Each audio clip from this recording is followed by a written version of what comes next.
toujours jugé critique. Chez nous, enfin, une éclaircie annoncée sur le front des inondations. Le temps redevient sec, mais la nuit, la matinée aussi ont encore été pluvieuses. Et en province de Liège, les eaux de la Vesdre, de l'Amblève et de l'Ourthe ont à nouveau gonflé. Nous nous rendons à Comblain-nos-Ponts où des habitants sont bloqués dans leur habitation. La protection civile travaille sans relâche. Olivier Allan et Valentin Moigelot.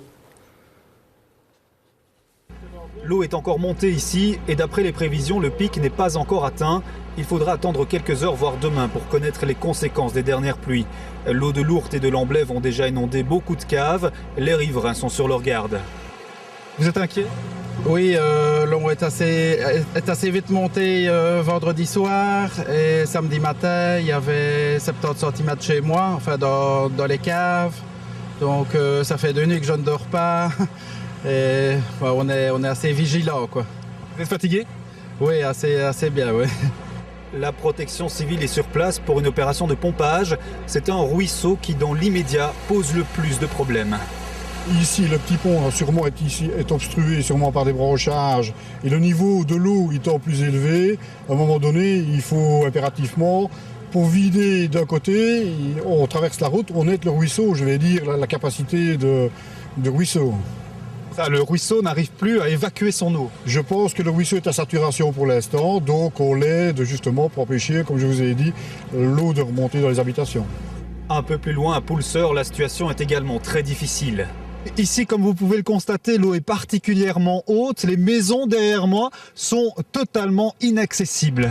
Inaccessibles ou presque, ces riverains partent faire leurs courses. Les inondations, ils les prennent plutôt avec philosophie. Ça va, c'est tranquille, hein. Enfin bon. Personnellement, pour moi, ça va, j'aime bien. Ça me rappelle Venise.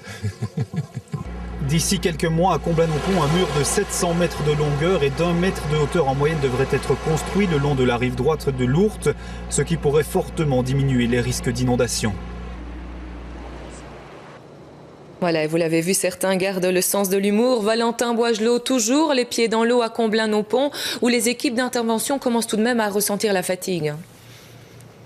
Oui, effectivement, je me trouve ici exactement au confluent de l'Ourthe et de l'Amblève. Vous le savez, l'Ourthe a déjà causé pas mal de difficultés ces derniers jours et l'Amblève connaît en ce moment son niveau de crue le plus important depuis les 15 dernières années.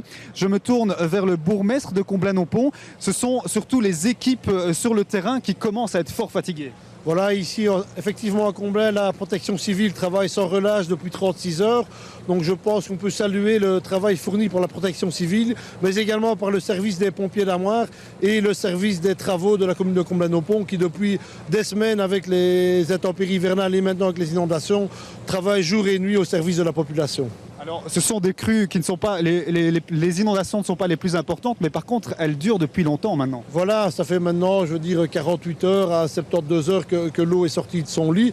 Donc, c'est vrai qu'elle dure et l'eau n'est pas prête de se retirer avant lundi, d'après les statistiques de la région wallonne. Donc, on peut espérer voir le bout du tunnel lundi, fin de journée. Alors, on l'a entendu dans le sujet, il y a un projet de mettre un mur ici. C'est pour quand ce mur ? Voilà, depuis maintenant 7-8 ans, la région wallonne nous annonce un mur anti-crue et nous avons eu la confirmation via le ministre Ludgen que le marché avait été attribué et les budgets engagés pour commencer les travaux, nous espérons, au mois d'avril 2011. S'il y avait eu ce mur, il n'y aurait pas eu de problème ? Je ne dis pas qu'il n'y aurait pas eu de problème, mais en tout cas, beaucoup de nuisances pourraient être évitées pour les riverains. Voilà, donc ici, le pic n'est pas encore atteint. On vient de l'apprendre également, les communes de Esneux et de Huaï ont déclenché leur plan d'urgence, c'est-à-dire qu'il y a quand même pas mal de difficultés de ce côté-là. Il y aura aussi des difficultés normalement cet après-midi du côté de Amoir. Merci beaucoup.